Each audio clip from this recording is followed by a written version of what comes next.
વિગતવાર સમાચાર પર નજર કરીએ તો સ્વામિનારાયણ સંપ્રદાય ફરી એક વખત વિવાદમાં આવ્યો છે, જ્યાં રાજકોટના રૈયા રોડ પરનું મંદિર વિવાદમાં આવ્યું. જાગા સ્વામી અક્ષર પુરુષોત્તમ સ્વામિનારાયણ મંદિર, જ્યાં શ્રીજી મહારાજના તમામ શિષ્યો ભગવાનના અવતાર હોવાનું દર્શાવ્યું છે. સ્વામીઓ પહેલા કયા અવતારમાં હતા તેનું એક લિસ્ટ બનાવવામાં આવ્યું ને તેનું લિસ્ટ ત્યાં મુકાયું હતું. તો સ્વામીઓ પહેલા કયા અવતારમાં હતા તેનું લિસ્ટ આવતા જ હવે વિવાદ વધી રહ્યો છે અને સ્વામીઓ પૂર્વ જન્મમાં ભગવાન શિવ કૃષ્ણ હતા તેવો પણ ઉલ્લેખ કરાયો છે.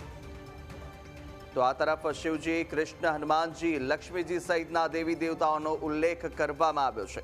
તો માત્ર રાજકોટ જ નહીં, રાજ્યના અન્ય મંદિરમાં પણ આવા બેનરો લગાવવામાં આવ્યા.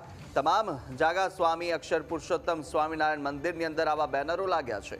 ન્યૂઝ કેપિટલ ગુજરાત રાજકોટમાં આ મંદિરે પહોંચતા જ મંદિરના સંચાલકોએ આ બેનરો હટાવી લીધા હતા. તો મંદિરના સંચાલકોએ અગાઉ વાત કરી હતી કે આ બેનરમાં આ જ મંદિર હતું. તેવામાં મંદિરમાં જે પિલ્લર પરથી બેનર હટાવાયું તે પિલ્લર અને આસપાસના ફોટોની પણ ન્યૂઝ કેપિટલ ગુજરાતે પુષ્ટિ કરી છે. ત્યારે એક હરિભક્તે પણ મંદિરના બચાવમાં ન્યૂઝ કેપિટલ સમક્ષ કહ્યું કે અમારા હાથમાં 1 વર્ષથી સંચાલન છે, એટલે અગાઉના લોકોએ કદાચ આ બેનર રાખેલું હોઈ શકે છે. અમે સંચાલન હાથમાં લીધું ત્યારથી આ બેનર નથી તેવો દાવો પણ કર્યો છે.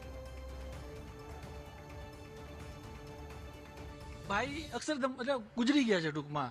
હવે એ પછી કોઈને ખબર નથી બાબતની શું છે શું નહીં એમ. આ જે બેનર લગાવ્યું છે એ ભાઈ ગુજરી ગયા છે. હા, એ ભાઈ કોણ હતા જેને બેનર લગાવ્યું છે? વિરાગભાઈ માધાણી.